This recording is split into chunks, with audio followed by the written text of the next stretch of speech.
السلام علیکم۔ امید کرتے ہیں کہ آپ لوگ خیر و عافیت کے ساتھ ہوں گے۔ اللہ تعالیٰ آپ لوگوں کو سلامت رکھے، خوش رکھے، آباد رکھے، اور خوشیاں ساری گھر کی جو خوشیاں ہوتی ہیں، گھر کی جو رونقیں ہوتی ہیں وہ بڑوں کے ساتھ ہی ہوتی ہیں۔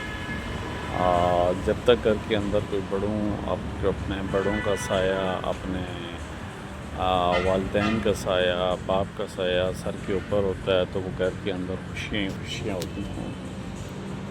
انسان کو تب پتہ چلتا ہے کہ جب کوئی آپ کے گھر میں کوئی افراد بڑا ہے آپ سے، آپ کے والدین ہیں، آپ کی والدہ ہیں، آپ کے والد ہیں، کوئی اور اگر گھر میں بڑا تو تب تک آپ لوگ خوش ہی رہتے ہیں۔ تو تب تک انسان کو اتنا اندازہ نہیں ہوتا ہے کہ کر پاتا ہے کہ یار گھر میں بڑوں کے ساتھ کتنی خوشیاں ہوتی ہیں، کتنا پیارا ماحول ہوتا ہے، بڑا اچھا انوائرمنٹ ہوتا ہے۔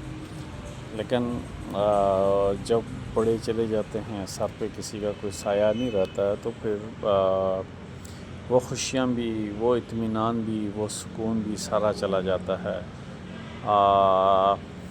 جو بڑوں کے ہوتے گھر کے اندر بڑی اتفاق ہوتا ہے، اطاعت برکت ہوتی ہے، مل جل کر بیٹھنا ہوتا ہے، اور ایک دوسرے کے ساتھ پیار محبت کا جو ماحول ہوتا ہے وہ سارا نتیجہ یہی ہوتا ہے، نچوڑ ہوتا ہے کہ آپ کے بڑوں کا سایہ اگر آپ کے سر کے اوپر ہے تو یہ ساری چیزیں آپ کو ملیں گی۔ آپ مل کر بیٹھیں گے، مل کر کھائیں گے، مل کر خوشیاں بانٹیں گے ایک دوسرے کے ساتھ۔ لیکن جو ہی اگر گھر کے اوپر بڑوں کا سایہ اٹھ جاتا ہے سر سے تو پھر بڑا مشکل ہو جاتا ہے۔ پھر یہ اکثر میں نے یہ دیکھا کہ بھائی بھائی کی عزت نہیں کرے گا، بہن بہن کی عزت نہیں کرے گی، اس طرح نہیں کر پائے گی جس طرح اپنے بڑوں کے ہوتے ہوئے ہوتا ہے۔ بہت کم لوگ نے دنیا میں دیکھے ہیں اس طرح کہ جو بڑوں کا سر کا سایہ چلے جانے کے بعد بھی آپس میں اتفاق اور اطاعت سے رہتے ہیں، تو وہ چیز نہیں رہتی ہے، وہ خوشی نہیں رہتی ہے، وہ سکون نہیں رہتا ہے، وہ اعتماد نہیں رہتا ہے کہ بندہ گھر پہ جاتا ہے خوشی خوشی والدین کے ساتھ بیٹھتا ہے، اپنے بزرگوں کے ساتھ بیٹھتا ہے، تو بڑا ایک اطمینان سا ملا کرتا تھا۔ کبھی ہم نے یہ سوچا نہیں ہوگا کسی نے کہ یار اگر کوئی کسی کا کوئی گھر سے والدین یا کوئی بزرگ لوگ چلے جائیں تو یہ ساتھ ہی خوشیاں بھی لے جاتے ہیں، اطمینان بھی لے کے چلے جاتے ہیں۔ یہ ساری چیزیں بڑوں کی موجودگی میں ہوتی ہیں۔ تو کچھ بڑے بڑے ایسے معاملات بھی ہو جاتے ہیں کہ جو ان کے ساتھ ہی چلتے رہتے ہیں سارے معاملات۔ تو بڑیوں کی خوشیوں کے ساتھ چھوٹوں کی بھی خوشیاں ہوتی ہیں۔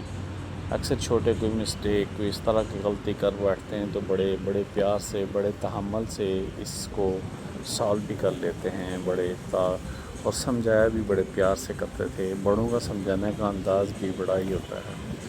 تو اس لیے ہمیں مطلب اس طرح کمی لازمی محسوس ہوتی ہے، لیکن جب تک بڑے سر پر ہوتے ہیں تو کوئی اکثر میں نے دیکھا کہ کوئی فکر نہیں ہوتی ہے، گھر میں ہو، کہیں بھی ہو، کہیں کسی بھی ادارے میں کوئی یا کہ آپ گھر کے اندر ہیں یا کوئی ہو رہا ہے تو بڑا اطمینان، بڑا پرسکون رہتا ہے بندہ۔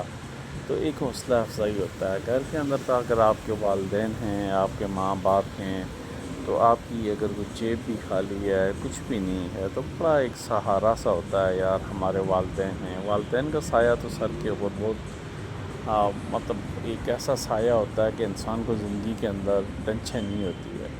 اچانک سے سڈنلی سے جب وہ سایہ والدین کا سر سے چلا جاتا ہے تو بڑی سی پریشانیاں جنم لیتی ہیں، بڑی ٹینشن جنم لیتی ہیں۔ تو یہ تب تک بندہ خوش رہتا ہے جب تک والدین کا سایہ سر کے اوپر رہتا ہے، تو یہ خوشیاں بھی انہیں کے ساتھ ہوتی ہیں۔ اس لیے ہمیں یہ سوچنا چاہیے، اور جن کے والدین جن کے بڑے سر پہ ہیں تو یہ ان کو تو شاید اتنی قدر نہ ہو، لیکن ہمیں ان کی قدر کرنی چاہیے، ان کی خدمت کرنی چاہیے۔ یہ ان لوگوں سے پوچھو کہ جن کے کوئی والدین نہیں ہیں آج اس دنیا میں، تو آج والدین کا ایک ایسا رشتہ ہوتا ہے کہ دنیا سے چلے بھی گئے ہیں، اگر وہ پردہ بھی فرما گئے ہیں تو وہ دل سے نہیں جاتے ہیں، وہ ہمیشہ ہی یاد رکھتے ہیں۔ پھر چھوٹی چھوٹی باتیں انسان کو یاد رہتی ہیں، چھوٹے چھوٹے کام ان کے یاد رہتے ہیں، چھوٹے چھوٹے جو پیار محبت ہوتا کرتا تھا اور جو سمجھایا کرتے تھے، اکثر ان کے جانے کے بعد یہ ساری چیزیں یاد آتی ہیں۔ اس لیے پہلے سے ہی ہمیں ایک ایسا ماحول ڈیولپ کرنا چاہیے ان کے ساتھ